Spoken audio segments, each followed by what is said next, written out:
السلام علیکم۔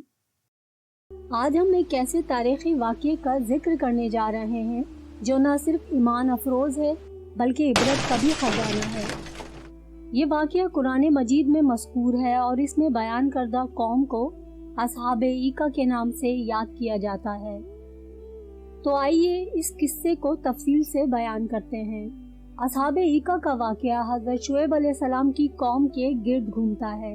یہ لوگ مدین کے قریب علاقوں میں رہائش پذیر تھے اور ان کی سرزمین سرسبز و شاداب باغات اور گھنے درختوں سے گھری ہوئی تھی۔ ان کی معیشت کا دار و مدار تجارت پر تھا، لیکن ان کے کاروباری معاملات میں بددیانتی، دھوکہ دہی اور ناپ تول میں کمی عام تھی۔ اس کے علاوہ ان کے درمیان عدل و انصاف کا کوئی تصور نہیں تھا۔ یہ لوگ قوم مدین سے تعلق رکھتے تھے۔ مدین کا علاقہ جغرافیائی طور پر موجودہ سعودی عرب کے جنوبی مغربی حصے میں واقع ہے۔ قوم مدین جو تجارتی اور اقتصادی اعتبار سے ترقی یافتہ تھی، لیکن ان کی روحانی حالت نہایت ابتر تھی۔ وہ اللہ کے احکامات سے انحراف کرتے ہوئے اپنی خود ساختہ رسوم و رواج اور جھوٹے معبودوں کی پوجا میں مبتلا تھے۔ ان لوگوں میں شرک، بدعت اور اللہ کی ہدایت کو رد کرنے کا چلن عام تھا۔ وہ بتوں کی پوجا کرتے اور اللہ کی وحدانیت کو تسلیم نہیں کرتے تھے۔ اللہ تعالیٰ نے اپنی مخلوق کی اصلاح کے لیے حضرت شعیب علیہ السلام کو نبوت سے سرفراز کیا۔ حضرت شعیب علیہ السلام اپنی حکمت، فصاحت اور بصیرت کے لیے مشہور تھے۔ انہوں نے قوم کے سامنے نہایت دانشمندانہ طریقے سے اپنے دلائل پیش کیے۔ انہوں نے قوم کو اللہ کی وحدانیت کی طرف بلایا اور بتایا کہ صرف اللہ ہی عبادت کے لائق ہے۔ انہوں نے ان کے جھوٹے معبودوں کی حقیقت کو بھی بے نقاب کیا۔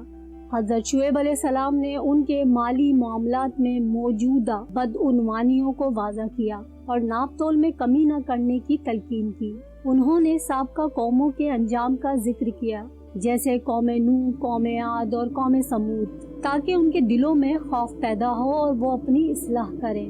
لیکن انہوں نے قوم کے سخت رد عمل کے باوجود نرمی اور صبر کا مظاہرہ کیا اور اپنی دعوت جاری رکھی۔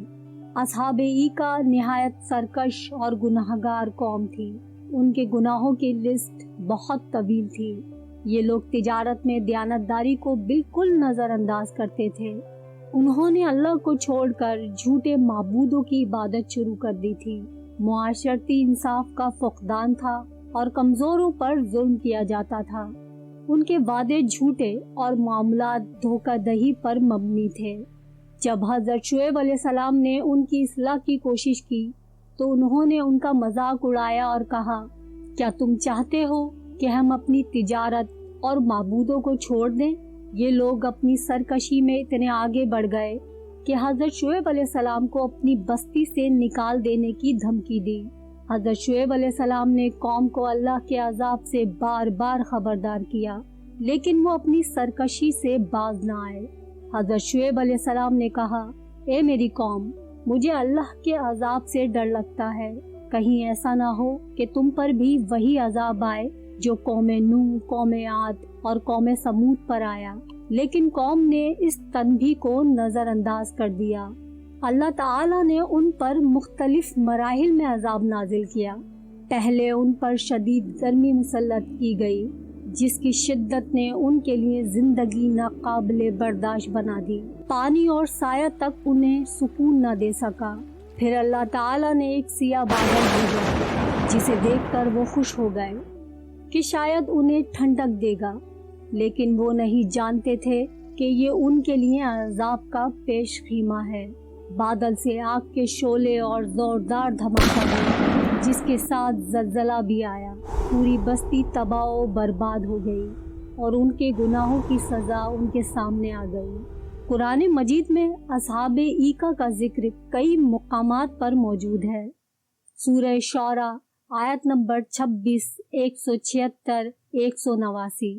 اصحاب ایکا نے رسولوں کو جھٹلایا جب ان سے شعیب نے کہا، کیا تم ڈرتے نہیں؟ میں تمہارے لیے امانت دار رسول ہوں۔ سورہ ہجر آیت نمبر 15، 78، 79۔ اور اصحاب ایکا بھی ظالم تھے۔